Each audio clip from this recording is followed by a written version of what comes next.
তোমার রব কি বলে জানো?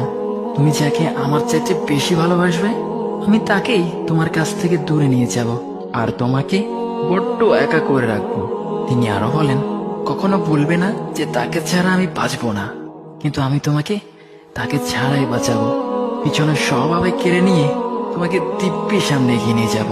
তুমি কি দেখো নি, ঋতুরাও যে 2 মাস পর পর বদলাতে থাকে, ছায়া দেয়া গাছের পাতাও তো শুকিয়ে যায়, আর যখন সবর হারিয়ে ফেলে তখন ঝরে পড়ে। কিন্তু তোমার রব তো ধৈর্যশীল ও পরম দয়ালু।